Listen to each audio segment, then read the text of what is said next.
Et bonjour à ceux qu'on n'a pas eu. On est sur la piste jaune. Valran Roger au commentaire. Bonjour Salia, bonjour tout le monde.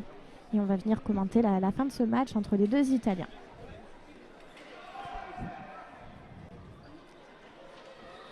Alors on a là un duel d'Italiens qui sont très présents sur le circuit mondial.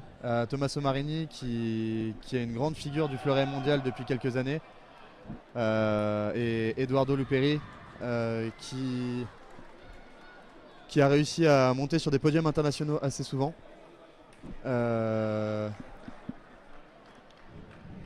Comme vous pouvez le voir actuellement, Tommaso Marini, qui est mieux classé au classement mondial, se fait mener par Edoardo Luperi. Alors certes, ça pourrait surprendre certaines personnes, mais on reste sur un duel entre Italiens. C'est-à-dire que ces athlètes-là se connaissent par cœur, ils s'entraînent ensemble, ils s'affrontent constamment en compétition, à l'entraînement. Donc c'est un match qui peut... Pardon. C'est un match qui peut tourner dans les deux sens assez rapidement.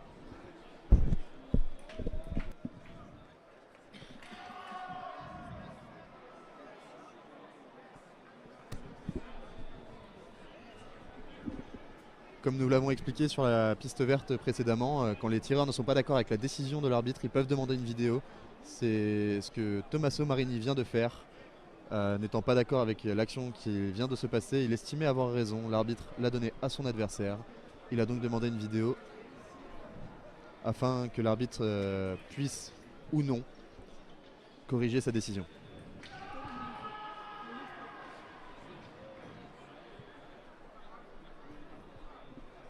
On fait un petit tour du palmarès de Tommaso Marini, donc qui est un 2000.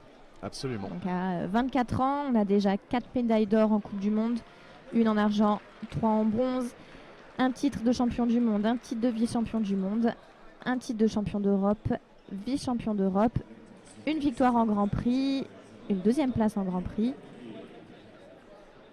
Donc ça fait déjà pas mal de médailles à son actif.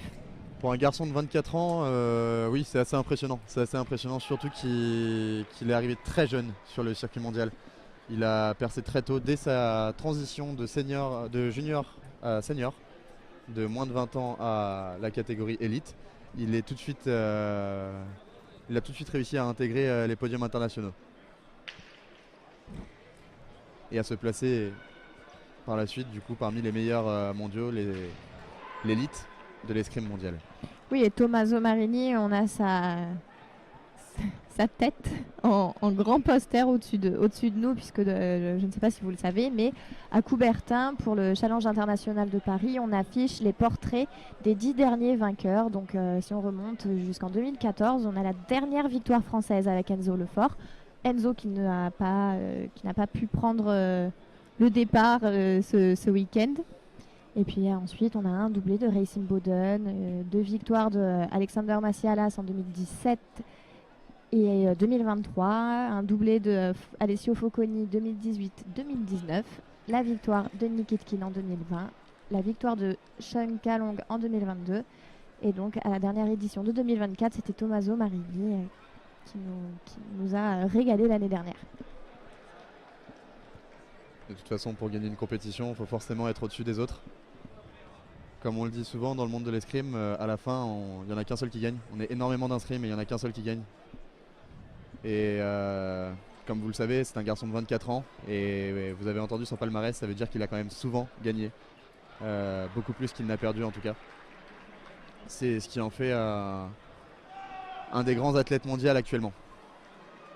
Oui, et puis le palmarès qu'on vous a donné, c'est seulement sur ces années seniors. Il y a de grandes victoires et de nombreux titres aussi dans ces années un peu plus jeunes.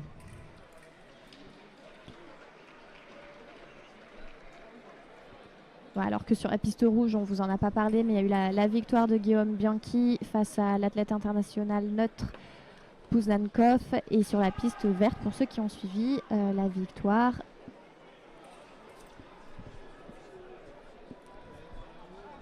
sur la piste verte, on a vu la victoire de Filippo Macchi, l'italien, sur Toshiya Saito, le japonais. Tandis que sur la piste bleue, nous pouvons voir un match serré entre deux athlètes d'une même nation qui sont les États-Unis d'Amérique, Nick Itkin et Louis Bryce.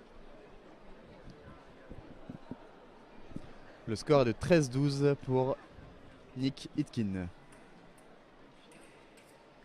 Nick Itkin, médaillé de bronze aux Jeux Olympiques de Paris, face à Bryce Louis qui a un peu fait la surprise à Tunis à la première Coupe du Monde de la saison. Il vient terminer deuxième en s'inclinant face à Massialas en finale de cette première Coupe du Monde post-olympique. Alors faire la surprise, oui et non. C'est un Américain qu'on a déjà vu arriver en quart de finale, mais c'est clair qu'il n'avait pas encore passé le step des podiums. Il se trouve qu'à la première Coupe du Monde de la saison, il l'a fait et avec la manière. Il a sorti tous ses adversaires sur des beaux scores. Il finit deuxième de cette épreuve face à son homologue américain Alexander Massialas.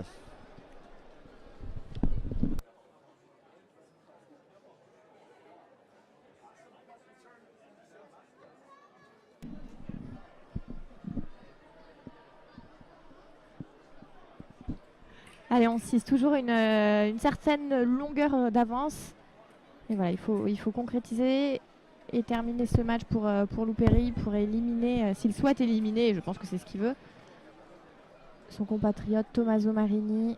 Alors ce que nous pouvons voir à l'heure actuelle, c'est un match très tactique, c'est-à-dire que les deux tireurs prennent énormément leur temps, que ce soit Tommaso Marini afin d'avancer pour mettre en place son action offensive. Comme vous pouvez le voir, il a cherché à raccrocher dans le dos, ce que son adversaire a fait passer en montant la main et en venant en opposition par rapport à la position de Tommaso Marini. Edoardo Luperi, lui, à sa manière, lui tente d'empêcher Tommaso Marini d'installer son jeu, de prendre son temps, mais tout en restant à une assez grande distance pour le défendre, ce qui lui permet de voir venir l'action et de soit le faire passer avec une contre-attaque, soit amener une parade riposte afin de calmer les offensives de son adversaire. Alors il y a une grande différence de taille entre les deux tireurs. Ce qui est important aussi, c'est de pouvoir imposer sa distance dans ce genre de match. Logiquement, hein, à grande distance, c'est Marini qui sera plus à l'aise. Et le but là d'Edoardo Luperi, c'est de venir casser la distance et de venir se rapprocher, puisqu'à petite distance, il aura une marge de manœuvre plus à son avantage. Alors je suis entièrement d'accord avec ce que tu dis, Célia. En principe, c'est ce qui se passe. En l'occurrence, on a un très beau contre-exemple, c'est-à-dire que Marini arrive à avoir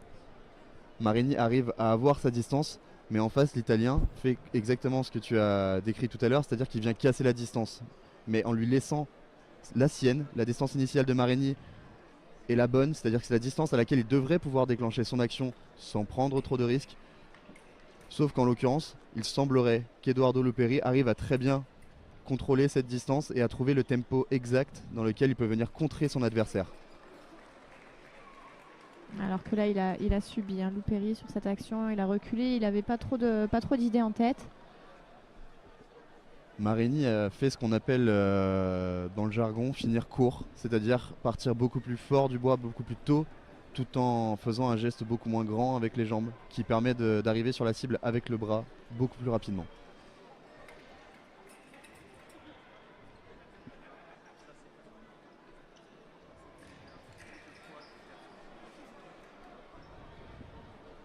Comme vous pouvez le voir, l'athlète Luperi ne rate aucune occasion de rentrer dans la distance dès qu'il le peut, même s'il reste loin avec sa pointe devant afin de gêner son adversaire. Dès qu'il a l'occasion de pouvoir s'immiscer dans la distance, il le fait, comme il vient de le faire actuellement.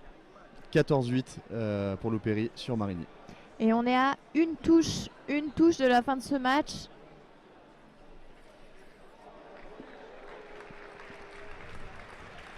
Et voilà, c'est fait, la victoire d'Edoardo Luperi face au tenant du titre Tommaso Marini. On se retrouve dans quelques minutes pour la deuxième rotation avec plusieurs Français au programme.